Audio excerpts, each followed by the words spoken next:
ఇది కేవలం సమాచారంగా మాత్రమే భావించండి. వైద్య నిపుణులను సంప్రదించండి. అసలు కిడ్నీల మీద భారం పెట్టే ఆహార పదార్థాలు కానీ జీవనశైలి పరిస్థితులు ఏమిటి? Sedentary life. Most of them will be working 9 hours 8 hours సిట్టింగ్లోనే ఉంటారు. సెడెంటరీ లైఫ్ ఒకటి. ఒబేసిటీ కూడా చాలా పెరుగుతుంది బికాస్ ఆఫ్ ద మన life style and food habits. మనం సాల్ట్ ఇంటేక్ ఎంత తక్కువగా తీసుకుంటే కిడ్నీస్ని అంత ప్రొటెక్ట్ చేసుకుంటున్నాం. అట్లీస్ట్ బినైన్గా ఏమన్నా సిమ్టమ్స్ కనిపించే అవకాశాలు ఉంటాయా? 50% ఆఫ్ ద కిడ్నీస్ డ్యామేజ్ అయిపోయిన తర్వాతనే క్రియాటినిన్ పెరుగుదల అనేది will be able to pick up. So అందుకని prevention is better than the cure. అయితే క్రానిక్ కిడ్నీ డిసీజ్ వచ్చిన తర్వాత ఏ ఏ ఫుడ్స్ కానీ లైఫ్ స్టైల్ రిలేటెడ్ మార్పులు చేయడం వల్ల ఇది డిలే అవుతుంది? First of all chronic kidney disease ఇండియాలో first and foremost cause is diabetic. Salt and protein restriction is must. మనకి బ్లడ్ టెస్ట్లలో కానీ బాడీ పెయిన్స్, నడుము నొప్పి రావడం, ఫ్రీక్వెంట్ యూటీఐస్ రావడం ఇలా ఏమన్నా ఉంటాయా అని? నురగగా రావడం, యూరిన్, రాత్రి పూట urine frequency, for people to identify ఏదో తేడా ఉంది అని. కాలవాపులు కిడ్నీలో కూడా.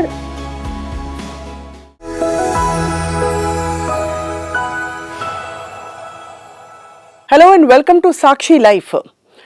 శరీరంలో వచ్చే వ్యాధులన్నింటిలో కిడ్నీ డిసీజ్ కొంత కలవర పెడుతుంది, భయపెడుతుంది. ఎందుకంటే సైలెంట్ డిసీజ్గా, చాప కింద నీరులాగా మనకి సిమ్టమ్స్ వచ్చేటప్పటికి చాలా సందర్భాల్లో లేట్ అయిపోయింది అని అంటుంటారు. కాబట్టి ఇవాళ chronic kidney disease and also kidney ఫెయిలియర్కి సంబంధించి కొన్ని విషయాలు తెలుసుకోబోతున్నాం. మనతో పాటు AINU నుంచి we have with us doctor Anusha Gudipati, senior nephrologist. అసలు కిడ్నీని గమనించుకుని పెట్టుకోవడం ఎలా తెలుసుకుందాం. Doctor Anusha, thank you for joining us అండి. నమస్కారం అండి, నా పేరు డాక్టర్ అనుష. నేను consultant nephrologist, Asian institute of nephrourology, Dilsukh Nagar branch. First of all kidney అనేది మనకి ఎందుకు ఇంపార్టెంట్ అనేది వీ హ్యావ్ టు అండర్స్టాండ్. మన బాడీలో 2 కిడ్నీస్ ఉంటాయి. దాని మెయిన్ కిడ్నీ పని ఏంటంటే మన బాడీలో ఉన్న వేస్ట్ ప్రొడక్ట్స్ని ఫిల్టర్ చేయడం. కిడ్నీలో ఉండేది నెఫ్రాన్స్ అనేవి ఉంటాయి, కిడ్నీలో ఫంక్షన్ యూనిట్స్. ఆ నెఫ్రాన్స్లో గ్లోమరులస్ అనేది మనకి జల్లడ్ లాగా పనిచేస్తుంది. దాని పని ఏంటంటే మనకి అవసరం లేని వ్యర్థ పదార్థాలను యూరిన్ ద్వారా పంపించి అవసరమైనది మళ్ళీ బాడీలోకి రీఅబ్జార్బ్ చేసుకోవడం. సో ఒకవేళ కిడ్నీ ఫెయిల్యూర్ అంటే ఎప్పుడైతే కిడ్నీ ఈ ఫిల్టరేషన్ని చేయలేకపోతుందో, దానివల్ల వ్యర్థ పదార్థాలు ఏవైతే యూరిన్లో పోవాలో అవి శరీరంలో అక్యుములేట్ అవుతాయి. అది బేసికల్గా మనకి ఎలా తెలుస్తుంది అంటే, శరీరంలో రక్త పరీక్షలు చేయించుకున్నప్పుడు క్రియాటినిన్ అనేది మనం కామన్గా వింటూ ఉంటాం. అవును, అదేంటంటే కిడ్నీ పనితనంని చూపించే పరీక్ష. క్రియాటినిన్ అనేది జనరల్గా ప్రోటీన్ బ్రేక్ డౌన్ ద్వారా, మన మజిల్ బ్రేక్ డౌన్ ద్వారా ఏర్పడే ప్రొడక్ట్. దాన్ని కిడ్నీస్ ఫిల్టర్ చేసి యూరిన్ ద్వారా పంపించేస్తాయి. ఎప్పుడైతే కిడ్నీ పనితనం తగ్గుతుందో మనకి రక్తంలో క్రియాటినిన్ అనేది పెరుగుదల అనేది కనిపిస్తుంది. So creatinine is one test, ఒక టెస్ట్ అంటే మనం తెలుసుకోవడానికి. అవును. అసలు కిడ్నీల మీద భారం పెట్టే ఆహార పదార్థాలు కానీ జీవనశైలి పరిస్థితులు ఏమిటి? కిడ్నీ పైన భారం పెట్టే ఇప్పుడు ఉన్న ప్రజెంట్ జనరేషన్లో first and foremost thing is sedentary life. Most of them will be working 9 hours 8 hours సిట్టింగ్లోనే ఉంటారు. సెడెంటరీ లైఫ్ ఒకటి. ఒబేసిటీ కూడా చాలా పెరుగుతుంది బికాస్ ఆఫ్ ద మన life style and food habits. So first అంటే మోస్ట్ డేంజరస్ కిడ్నీ పైన effect చూపించేది సాల్ట్. మనం సాల్ట్ ఇంటేక్ ఎంత తక్కువగా తీసుకుంటే కిడ్నీస్ని అంత ప్రొటెక్ట్ చేసుకుంటున్నాం. సాల్ట్ అనేది ఓన్లీ కిడ్నీస్ అనే కాదు, సాల్ట్ ఎక్కువ తీసుకోవడం వల్ల బ్లడ్ ప్రెషర్ పెరగడము, హార్ట్ ఎఫెక్ట్స్ రావడము అనేది జరుగుతుంది. బ్లడ్ ప్రెషర్ వల్ల కూడా కిడ్నీ పైన ఎఫెక్ట్ పడే అవకాశం ఉంటుంది. సో సాల్ట్ ఒకటి. And second is protein consumption. Especially with the animal protein consumption ఎక్కువ అవుతున్న కొద్దికి కిడ్నీ పైన వర్క్ లోడ్ అనేది పెరుగుతుంది. సో ఈ రెండు మనం తగ్గించుకుంటే, అండ్ వాటర్ ఇంటేక్ మంచిగా పెట్టుకుని, సాల్ట్ తగ్గించుకుని, యానిమల్ ప్రోటీన్ని రిస్ట్రిక్ట్ చేసుకుంటే will be able to kidneys కాపాడుకోగలుగుతాం. అండ్ నిజంగానే అసలు క్రానిక్ కిడ్నీ డిసీజ్ అంటే సిమ్టమ్స్ చాలా రోజులు తెలియవంటారు. ముందు అసలు ఫస్ట్ ఆఫ్ ఆల్ మనకేమన్నా అట్లీస్ట్ బినైన్గా ఏమన్నా సిమ్టమ్స్ కనిపించే అవకాశాలు ఉంటాయా? మనం కిడ్నీ డిసీజ్ గురించి కానీ, ఇప్పుడు వరల్డ్ కిడ్నీ డే అనేది ఎందుకు వచ్చింది అంటే, ఇప్పుడు హార్ట్ కానీ ఇతరత్ర అవయవాలు ఏదన్నా ఉన్నాయనుకోండి, వాటికి సర్టన్ సిమ్టమ్స్ మనకి ముందుగానే వస్తాయి. కరెక్ట్. కిడ్నీ ఇబ్బంది ఏంటంటే, నేను ఇందాక చెప్పినట్టు బ్లడ్లో క్రియాటినిన్ పెరుగుదల కనిపించేటప్పటికి 50% ఆఫ్ ద కిడ్నీస్ డ్యామేజ్ అయిపోయిన తర్వాతనే క్రియాటినిన్ పెరుగుదల అనేది will be able to pick up. So అందుకని కిడ్నీ ఇబ్బంది వచ్చినప్పుడు, కిడ్నీల గురించి మాట్లాడుతున్నప్పుడు we always talk prevention is better than the cure. Correct. Prevention అంటే ఎర్లీ డిటెక్షన్. అందుకనే ఎర్లీ డిటెక్షన్ అనేది వీల్ అడ్వైస్. ఇప్పుడు సిమ్టమ్స్ వచ్చేంత వరకు అంటే వీళ్ళు lose most of the kidney function. So certain population risk ఉన్న వాళ్ళకి, like age above 60 years, sugar ఉంది, లాంగ్ స్టాండింగ్, బ్లడ్ ప్రెషర్ ఉంది, ఒబేసిటీ ఉంది, ఫ్యామిలీలో కిడ్నీ డిసీజ్ రన్ అయ్యాయి, అలాంటి వాళ్ళకి బేసిక్ ఇన్వెస్టిగేషన్స్ లైక్ ఏంటంటే urine examination, complete urine examination చేయించుకోవడము, క్రియాటినిన్ చేయించుకోవడము, అండ్ అల్ట్రాసౌండ్లో కిడ్నీ సైజెస్ ఎట్లా ఉన్నాయి, అవన్నీ బేసిక్ ఇన్వెస్టిగేషన్స్ మనం ముందస్తు జాగ్రత్తగానే రిస్క్ ఉన్న వాళ్ళకి ముందస్తుగానే చేస్తాం. దాంట్లో ఏంటంటే క్రియాటినిన్ ఒక్కటి పెరుగుదల ఉన్నది అంటే క్రియాటినిన్ నార్మల్గా ఉన్నా యూరిన్లో ప్రోటీన్స్ లీకేజ్ కానీ అట్లా ఏమన్నా ఉన్నా కానీ కిడ్నీ ఇబ్బందిని ఇండికేట్ చేస్తుంది. సో ఇనిషియల్ స్టేజెస్లోనే మనం రికగ్నైజ్ చేయగలిగితే ప్రోగ్రెషన్ అంటే ఒక స్టేజ్ నుండి ఇంకో స్టేజ్కి పెరుగుదల, క్రియాటినిన్ పెరుగుదలని మనం హాల్ట్ చేయగలుగుతాం. ఒకటి అర్థం చేసుకోవాల్సింది ఏంటంటే chronic kidney disease is not a reversible thing. ఒక course of painkillers, antibiotics ఇవన్నీ వరుస పెట్టి తీసేసుకుంటే క్రియాటినిన్ లెవెల్స్ కొంతవరకు పెరుగుతాయి వినికిడి. సో అది పెరిగినప్పుడు మళ్ళీ అది రివర్స్ అయిందా, అది టెంపరీగా వచ్చిందా, నిజంగానే కిడ్నీ డిసీజా ఎలా తెలుస్తుందని? సో మీరు దీంట్లో 2 ఉంటాయి. కిడ్నీ డిసీజ్లో ఒకటి అక్యూట్ కిడ్నీ ఇంజరీ అంటాము, ఇంకొకటి క్రానిక్ కిడ్నీ డిసీజ్. మీకు పేరులోనే అర్థమవుతుంది, క్రానిక్ అంటే లాంగ్ స్టాండింగ్. జనరల్గా for definition, for our purpose we consider whatever the kidney dysfunction or ఇబ్బంది మోర్ దాన్ 3 months ఉన్నదాన్ని we label it as CKD, chronic kidney disease. Anything less than 3 months we label it as acute kidney. So during the 3 months what are the protocols you follow అండి? మామూలుగా అంటే ఎన్నిసార్లు test చేస్తారు, ఎలాంటి test చేస్తారు? ఇప్పుడు acute kidney injury is totally different from the chronic kidney disease. Acute kidney injuries reversible. మీరు అన్నట్టుగా అంటే పెయిన్ కిల్లర్స్ కానీ ఇతర వేరే కారణాలు, ఏదైనా ఇన్ఫెక్షన్ వల్ల కానీ ఏదైనా క్రియాటినిన్ అనేది ఆ కారణాల వల్ల పెరిగింది అనుకోండి, అక్యూట్ కిడ్నీ ఇంజరీ అనేది మనం ఏ ఎఫెక్ట్ వల్ల పెరిగిందో దాన్ని ట్రీట్ చేస్తే కిడ్నీ ఫంక్షనింగ్ అనేది నార్మల్ అవుతుంది. So whenever the patient comes to us creatinine ఎలివేషన్లో ఉందన్నప్పుడు ఫస్ట్ అది అక్యూట్ కిడ్నీ ఇంజరా, క్రానిక్ కిడ్నీ డిసీజా అనేది మేము రూల్ అవుట్ చేస్తాం. ఎందుకంటే treatment will be totally different. Chronic kidney disease is not a reversible thing, but whereas acute kidney injury is a reversible thing. So అందుకని అంటే ప్రీవియస్గా ఎప్పుడన్నా కిడ్నీ టెస్టులు చేయించుకున్నారా, ప్రీవియస్గా క్రియాటినిన్ ఎంత ఉంది, ఇప్పుడు మీరు అడిగినట్టుగా ఏమైనా వేరే ఇతరత్ర మందులు కానీ ఏదైనా ఇన్ఫెక్షన్ కానీ ఏమైనా వచ్చాయా, అలాంటివి ఏమన్నా ఉంటే వాటిని మనం రిమూవ్ చేసి క్రియాటినిన్ తగ్గుదల కనిపిస్తుందా లేదా అనేది చూస్తాం. అది acute kidney injury. When we are coming to chronic kidney disease, that is not a reversible thing. మనం చేసేది ఏంటంటే క్రానిక్ కిడ్నీ డిసీజ్ ప్రోగ్రెషన్ని స్లో డౌన్ చేయడమే తప్ప దాన్ని కంప్లీట్గా రివర్సిబుల్ చేయలేము. క్రానిక్ కిడ్నీ డిసీజ్లో మనకి జిఎఫ్ఆర్ అంటాం, గ్లోమెరులర్ ఫిల్ట్రేషన్ రేట్, అంటే మన కిడ్నీలో ఉన్న గ్లోమెరులస్ ఎంత ఫిల్ట్రేషన్ చేస్తుంది అన్న దాన్ని బట్టి, ఆ వాల్యూస్ని బట్టి సికేడి క్రానిక్ కిడ్నీ డిసీజ్లో స్టేజెస్ ఉంటాయి. Stage 1, 2, 3A, 3B, 4 and 5. 5 we call it as end stage renal disease. అంటే end stage renal disease అంటే you have to go ahead with the dialysis or kidney మార్పిడి. సో మనకి chronic kidney disease అనేది stage, suppose ఒక పేషెంట్కి మనం stage 2లో detect అయ్యింది అనుకోండి, మా ఏముంటుందంటే స్టేజ్ 2 నుండి 5 వరకు ప్రోగ్రెషన్ని ఎంతవరకు డిలే చేయగలుగుతాము అంతే తప్ప stage 2 is not going back to normal. Stage 1 for chronic kidney disease. For chronic kidney అది చాలా క్లియర్ గా అర్థమవుతుంది.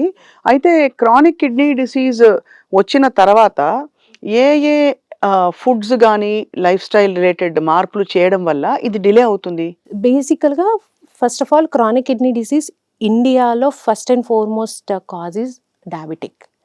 ఇప్పుడు డయాబెటిక్ అనేది ఒక ఆస్తిలాగా అయిపోయింది. డయాబెటిక్ అండ్ హైపర్ టెన్షన్ ఒక ఆస్తిలాగా అయిపోయింది.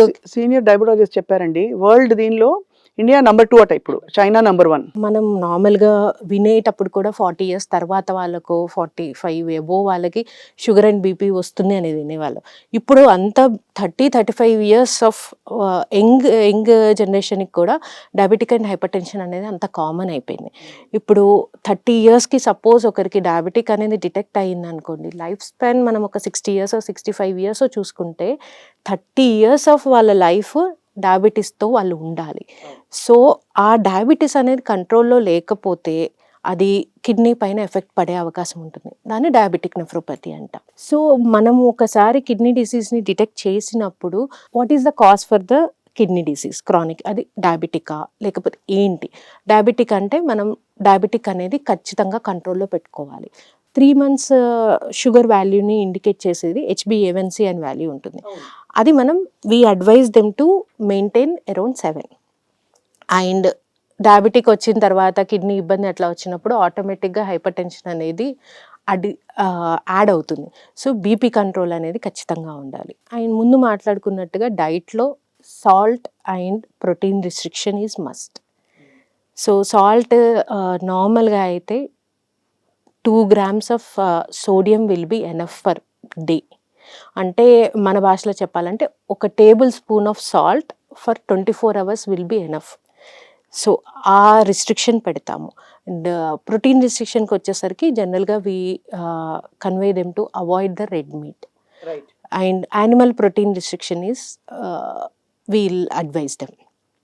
అండ్ ఇంకా ఏంటంటే కిడ్నీ ఇబ్బంది ఉన్న వాళ్ళకి అగ్రివేట్ చేసేవి లైక్ పెయిన్ కిల్లర్స్ కానీ ఏమన్నా ఇతరత్ర వేరే మెడికేషన్స్ కానీ అలా ఉన్న వాటిని అవాయిడ్ చేయమని చెప్తాం. అండ్ వన్స్ స్టేజ్ని బట్టి ఉంటుంది. స్టేజ్ ప్రోగ్రెస్ అవుతుంది అనుకోండి, 3B or 4లోకి వచ్చినప్పుడు ఏంటంటే we'll educate the patient regarding their condition. అంటే ఇప్పుడు అంటే ఈ 2, 3, 4 స్టేజెస్ వచ్చేసరికి వాళ్ళకి సిమ్టమ్స్ తెలుసుంటాయి కదా? సిమ్టమ్స్ అనేది స్టార్ట్ అవుతాయి. ఇప్పుడు ఏంటంటే ముందు మాట్లాడుకున్నట్టుగా కిడ్నీలో నెఫ్రాన్స్లో ఒక పార్ట్ గ్లోమరులస్, అది మనకి వడకట్టే జాలిలాగా ఉంటుంది. దానికి ఏదన్నా డ్యామేజ్ అయినప్పుడు ఆ రంధ్రాలు అనేది సైజ్ పెరుగుతాయి.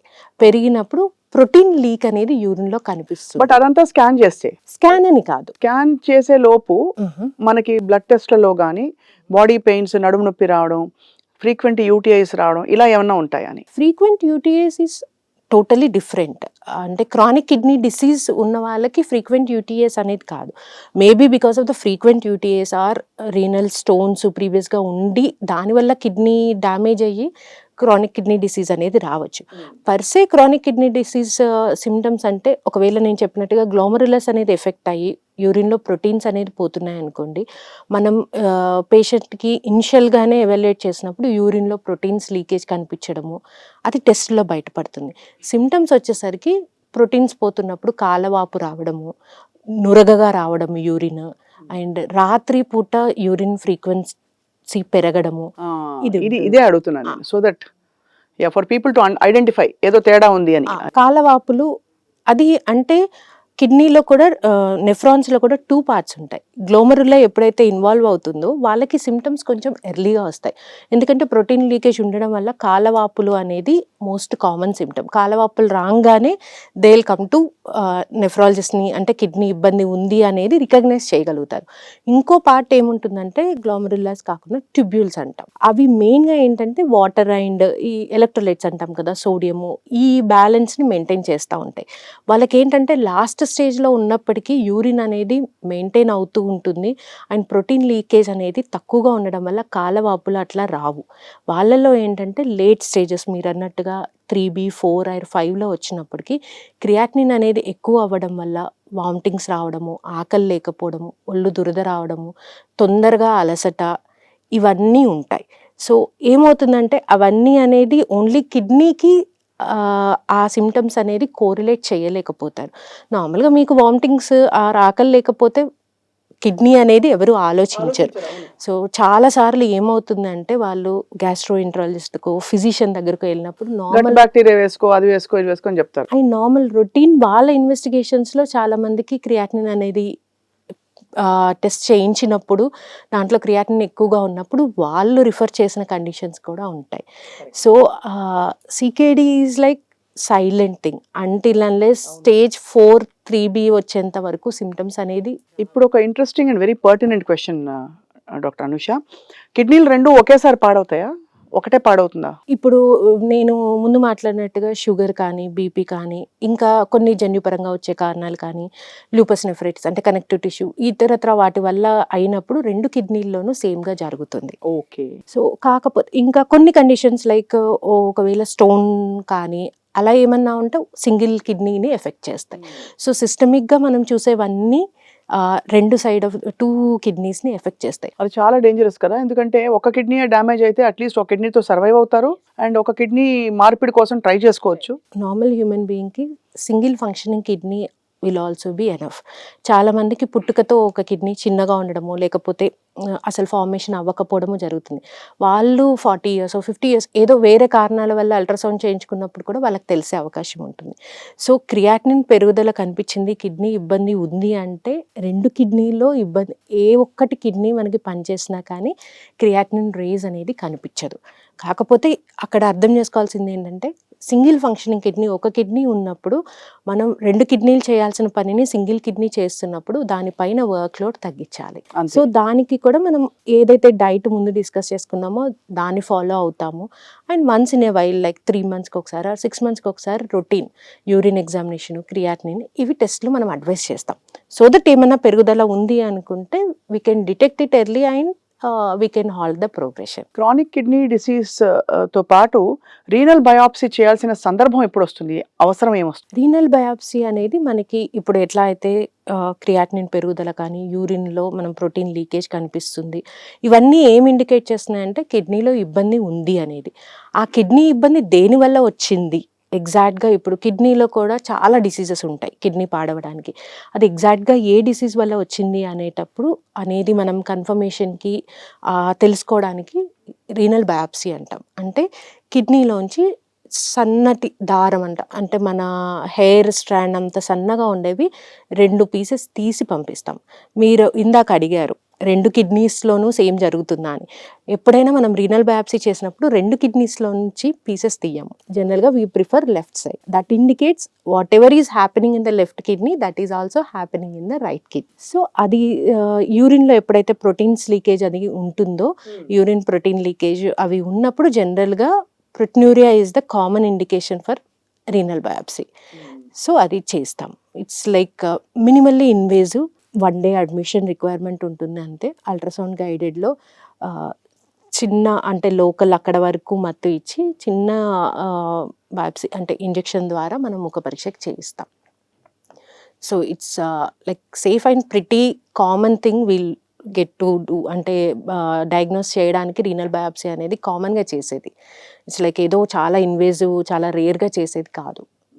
So whenever there is యూరిన్లో ప్రోటీన్ ఉంది, మనకి కాస్ట్ తెలియట్లేదు అనుకున్నప్పుడు will go ahead with the biopsy. Haemoglobin content అన్నది కిడ్నీ ఫెయిలియర్ కానీ కిడ్నీ ఫంక్షనింగ్కి ఉన్న కనెక్షన్ ఉందా అండి? క్రానిక్ కిడ్నీ డిసీజ్ పేషెంట్స్లో హిమోగ్లోబిన్ లెవెల్స్ అనేవి లోగా ఉంటాయి. ఓకే. కిడ్నీ ముందు డిస్కస్ చేసుకున్నట్టుగా only water and fluid like ఈ వ్యర్థ పదార్థాలు అది కాకుండా ఎరిథ్రోపాయిటిన్ అనేది ఒక హార్మోన్ ఉంటుంది, అది కిడ్నీలోనే ఉత్పత్తి అవుతుంది. ఎరిథ్రోపాయిటిన్ అనేది మనకి హిమోగ్లోబిన్ ఉత్పత్తికి పనికొస్తుంది. అండ్ సో కిడ్నీ ఇబ్బంది ఉన్నప్పుడు ఆ ఎరిథ్రోపాయిటిన్ అనేది మనకి తక్కువ అవుతుంది. అండ్ ఇంకొకటి ఏంటంటే యాజ్ ముందు డిస్కస్ చేసినట్టుగా కిడ్నీ డిసీజ్ స్టేజ్ పెరుగుతున్న కొద్దికి ఆకలి లేకపోవడము, వామిటింగ్స్ ఇవట్లా ఉన్నప్పుడు న్యూట్రిషనల్గా కూడా వాళ్ళు సరైన న్యూట్రిషన్ తీసుకోకపోవడం వల్ల ఐరన్ డెఫిషియన్సీ ఇవన్నీ కూడా వస్తాయి. So nutritional plus erythropoietin deficiency ఈ రెండిటి వల్ల హిమోగ్లోబిన్ లెవెల్ అనేది తక్కువగా ఉంటుంది. స్టేజ్ పెరుగుతున్న కొద్దికి హిమోగ్లోబిన్ లెవెల్ అనేది మనం రెగ్యులర్గా మానిటర్ చేస్తాము.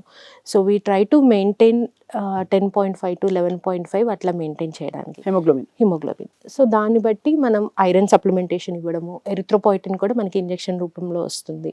సో వాటిని మనం సప్లిమెంట్ చేస్తూ హిమోగ్లోబిన్ అనేది మెయింటైన్ చేస్తాం. అలా ఎక్కువ ఉంటే haemoglobin what is it indicative of? Haemoglobin ఎక్కువగా ఉంది అంటే పర్టికులర్గా క్రానిక్ కిడ్నీ డిసీజ్లో అడుగుతున్నారు.